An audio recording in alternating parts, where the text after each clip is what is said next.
Congolais, Congolaises, chers compatriotes, bonjour. Qu'est-ce qui peut encore mobiliser les Congolais en politique après tant de déceptions, de trahisons, de désillusions et de désenchantements? Qu'est-ce qui peut encore mobiliser les Congolais? Quelle idée qui peut encore mobiliser les Congolais? Quelle idée que les Congolais peuvent transformer en projet politique qui peut mobiliser le pays comme un seul homme, comme en 2016, lorsqu'on défendait la Constitution, lorsqu'on luttait contre le tripatouillage de la Constitution. L'arrestation du général Mokoko en 2016 et la mort de Parfait Kolela en 2021 ont brisé beaucoup des Congolais. Ces deux événements sont vraiment des vrais crève-cœurs. Et beaucoup de Congolais ne croient plus en la chose politique. Certes, ils ont raison de ne plus croire. Comme on a dit, il y a eu tant de déceptions, tant de trahisons, de désillusions et de désenchantements. Mais ce n'est pas parce qu'il y a des fauves dans la forêt qu'un chasseur refusera d'aller chasser, parce que c'est son métier. S'il ne chasse pas, comment il va nourrir ses enfants? Ce n'est pas parce que l'on vient de perdre sa femme qu'il faut aller couper son sexe. Certes, après un échec cuisant, il est vraiment difficile de se relever et de continuer la lutte. Mais le plus sûr de moyens d'éviter de revivre les mêmes choses, les mêmes catastrophes, les mêmes événements, c'est de lutter. Parce que si on ne lutte pas, on risque de revivre la même chose. L'histoire se répète. Vous savez, l'histoire fonctionne comme des saisons. L'histoire fonctionne comme des saisons. C'est pour ça que certains disent que l'histoire est cyclique. La lutte politique aussi fonctionne comme ça. Parfois il pleut, parfois il neige, parfois il y a la sécheresse, parfois il y a la pluie. Il ne faut jamais être abattu. On peut être déçu, on peut être battu. On a été battu en 2016, en 2021 aussi.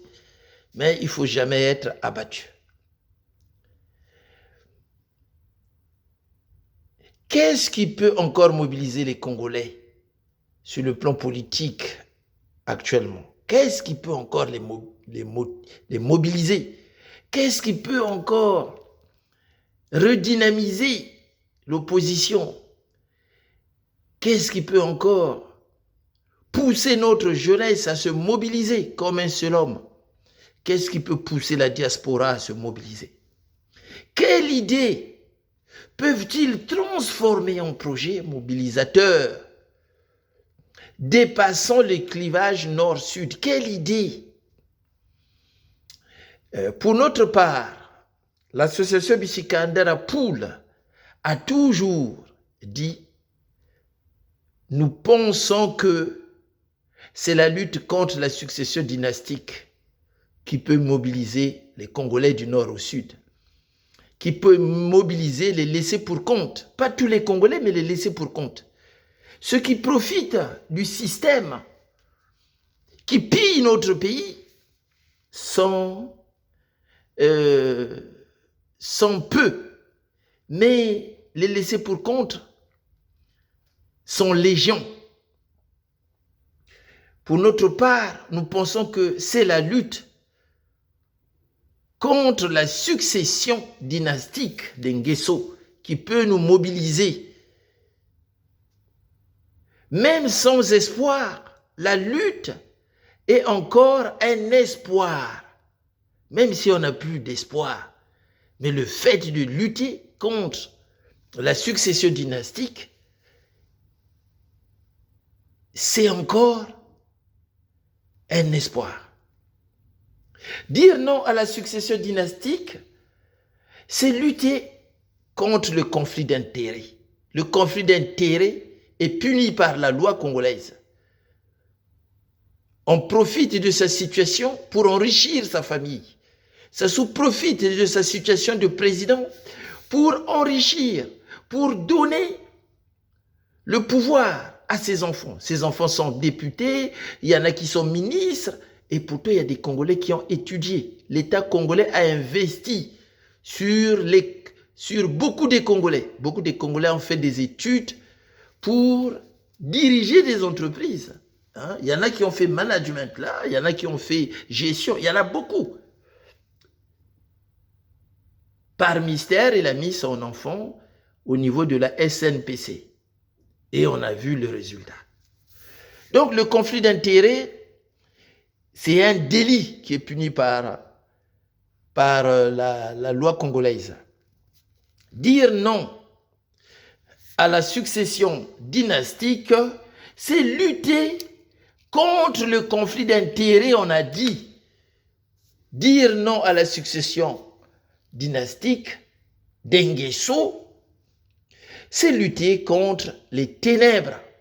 Après les ténèbres du Père, c'est les ténèbres du Fils qui vont tomber sur le Congo. Nous devons lutter contre cette force maléfique qui veut voler le destin de nos enfants et de nos petits-enfants, comme le Père a volé les destins de beaucoup d'entre nous. Il y a des gens au PCT, sont partis, même si j'aime pas le PCT, mais il y a des gens au PCT qui peuvent relever ce défi de gérer le Congo. Il y a des gens dans l'opposition capables de relever le défi aussi. Il y a des gens, il y a des Congolais dans la diaspora, il y a des Congolais aussi au Congo sans étiquette, qui peut relever le défi de diriger le Congo si les élections sont libres et transparentes et crédibles.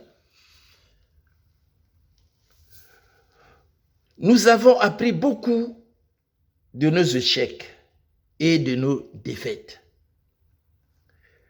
Nous avons beaucoup appris.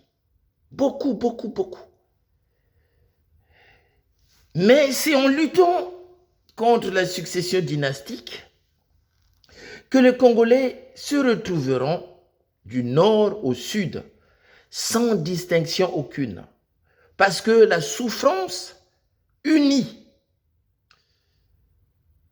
et la victoire va toujours à celui qui prend plus de risques. Nous devons relever ce défi. Il faut prendre le risque de dire non à la succession dynastique des Sassou au Congo.